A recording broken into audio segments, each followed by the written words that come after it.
জানি আবার একটা নতুন ভিডিও শুরু করছি। তো সকাল সকাল দেখো আমি ঘরটা ঝাড় দিয়ে নিচ্ছি। আর এই ঝাঁটা দিয়ে এই ঘরটা ঝাড় দিই, কারণ হলো এর নিচেটা না সমান নয়, তার জন্য আমি এই ঝাঁটা দিয়ে ঝাড় দিই আর এক্সট্রা কোনো ঝাঁটা রাখি না। ওই একটা ঝাঁটা দিয়ে আমি পুরো ঘরটাই ঝাড় দিয়ে দিই। যাই হোক, সকাল সকাল ভেবেছি কাজগুলো সেরে পড়বো। আর সকালটা যেইভাবে শুরু হয় শেষ কিন্তু আমরা কি করে হবে সেটা আমরা কেউ জানি না। যাই হোক, আজকে সকালে বেশ ভালো মুড নিয়েই আজকে ভিডিওটা স্টার্ট করেছিলাম, কিন্তু এরকম যে হবে শেষ পর্যন্ত কোনোদিনও ভাবতে পারিনি। এই যে সকাল সকাল ওই গ্যাসটা মুছে দিলাম, মেয়ে যেহেতু দুধ খাবে, মানে গ্যাসে না আমি না মুছে কিছু চাপাই না। যেমন বাসি উনুনে আমি কিছু চাপাই না, সেরকম গ্যাসটা না মুছে আমি কিছু কিন্তু উনুনে চাপাতে দিই না। ওই যে গ্যাসটা মুছে সমস্ত কাজ কমপ্লিট করে এখন চলে এসেছি হলো ঘরে একটু ঝাড়পোছ করতে। বিছানাও তুলে নিয়েছি, আর এর মধ্যে দেখছি আমার বর এনেছে মানে লোটে মাছ। আর লোটে মাছ হলে আমাদের বাড়িতে জানো তো সবাই ভীষণ ভালো খায়। আর লোটে মাছগুলো কেটে নিচ্ছি।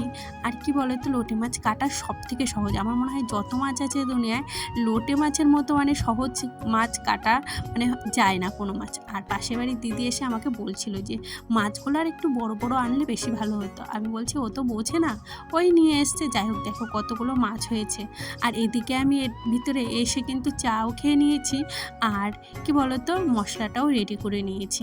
কি বলতো, একটু তাড়াহুড়োই ছিলাম, যেহেতু একটু বেলা হয়ে গেছে। আর অফ ক্যামেরায় করে নিয়েছি, না হলে কি বলতো আমি কাজ মানে ওকে রান্না করে দিতে পারবো না সব কিছু, তাহলে দেখবে না খেয়েই চলে গেছে। আর যেই আমি ক্যামেরাটা অনই করতে ভুলে গেছি, যে মাছটা ছেড়ে দিয়েছি, তেল দিয়ে সব কিছু দিয়ে একদম চাপিয়ে দিয়েছিলাম। আর কি বলতো, মাছগুলো না আজকে দেওয়ার সঙ্গে সঙ্গেই মানে একটুখানি পরই ভেঙে গেছে। আর চাপিয়েছিলাম, আর রান্না করেছিলাম আজকে হলো ডাল। আর এই যে পটল খাসির মতো একটু রান্না করেছিলাম। যাই হোক, রান্না বাড়া কমপ্লিট করে এই দাদাটা এসেছিলো। এই দাদাটার কাছ এলে না আমার ভীষণ ভালো হয়। কি বলতো, এনার কাছ থেকে না মানে চাইনি না কেন প্রতি সপ্তাহে কিছু কিছু টাকা দিয়ে শোধ দিয়ে দিই। এটা আমার নিজস্ব পয়সা দিয়ে কিনা, যা কিনি এটা আমার নিজস্ব পয়সা দিয়ে কিনি। এটা আর আমার হাজব্যান্ডের পয়সা দিয়ে কিছু কিনি না। ওই একটা ঝাড় দেওয়া ঝাঁটা রাখলাম আর একটা টুল রাখলাম, যেহেতু টুলটা ভেঙে গেছে তো এটা আমার ভীষণ দরকার ছিল। কদিন ধরেই ভাবছিলাম নেব। তারপরে ওই যে কিছু বাসন না আমি বাইরে মেজেছি। আমি না ঘরে বেশি একটা বাসন মাজি না, আমার কেন জানি না পোষায় না বাসন মেজে। এই বেশি না বাসন মেজে আমি যেন বাইরেই ভালোভাবে খোলামেলাভাবে ভালো করে বাসন মাজতে পারি। আর এ কটা হয়েছিল জানো তো। পরে তারপরে ভাবলাম থাকা, এই রোদের ভিতরে আর যাবো না, কেন রোদটাও প্রচণ্ড পড়েছিল। আর আমি যেখানে বসে থালা বাসন মাজি না, সেইখানে মানে প্রচণ্ড রোদ। আর কতগুলো ডিমের খোসা দেখলে না, ওগুলো গাছে লাগাবো বলে মানে রেখে দিয়েছি, মানে গুঁড়ো করে গাছে দেবো বলে রেখে দিয়েছি। আর এইদিকে আমার মেয়েকে আবার একটু আম কেটে দিলাম, আর ওকে স্নান টানানো করে দিয়েছি, ওকে হোমওয়ার্কও করিয়ে দিয়েছি এর মাঝখানে। আজকের ভিডিওটা খুব একটা বড় করবো না, ও খেলছিল। আর এদিকে আমি মানে প্রতিদিন একই কাজ দেখাবো, তার জন্য আমি একটু ভাবলাম থাক, আজকে আর হোমওয়ার্ক দেখাবো না। মোটামুটি এখন ওই 12:30 বাজে। আর এখন আমি জামা কাপড়গুলো কিছু জামা কাপড় ছিল যেগুলো সকালে নেড়ে দিয়েছি। আর টাইম মতো করে নিলে না এগুলো পরে আর গুছাতে হয় না। যাই হোক, এই যে এখন টুকটাক যেগুলো হয়েছিল গুছিয়ে নিচ্ছি। ওই এখন মোটামুটি 1টা বাজতে গেছে, তাই চান করবো। আর টাইম করে না জলটাও দিয়ে দিয়েছি। তাই ভাবলাম গাছের গোড়াগুলোও খোঁচা হয় না আর কি, একটু তাড়াতাড়ি খুঁজে নিই। আর আমি না একটু তোতলা আছি, তোমরা একটু ম্যানেজ করে নিও। আর দেখো অনেক গাছ লাগিয়েছিলাম জানো তো, নিচে রাখায় না বেড়া দেওয়া নেই, যেহেতু পাছে ছাগল আছে সব খেয়ে গেছে। ভীষণ খারাপ লাগে জানো তো মাঝে মাঝে।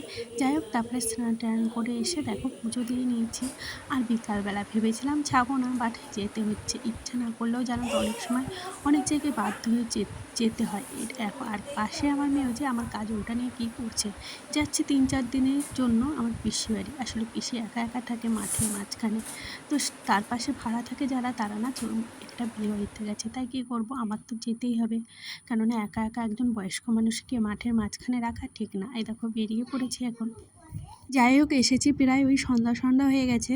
আর আজকে না ভালো করে দেখালাম না, কালকে তোমাদের ভালো করে দেখিয়ে দেবো। আসার সময় না একটু সিঙ্গারা নিয়েছিলাম, কিছু একটু খেতে ইচ্ছা করছিল, তো সেটাই সবাই মিলে আর কি খাচ্ছিলাম।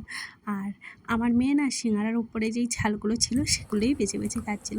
এই যে মোটামুটি সন্ধ্যা হয়ে গেছে, আর এখন এই যে পিসি পুজো দিচ্ছে। পিসি জানো তো ভীষণ কৃষ্ণ ভক্ত। আর দেখেছো ঠাকুর ঘরটা কী সুন্দর। তো তারপরে গিয়েছিলাম পাশের একটা বাড়িতে দুধ আনতে।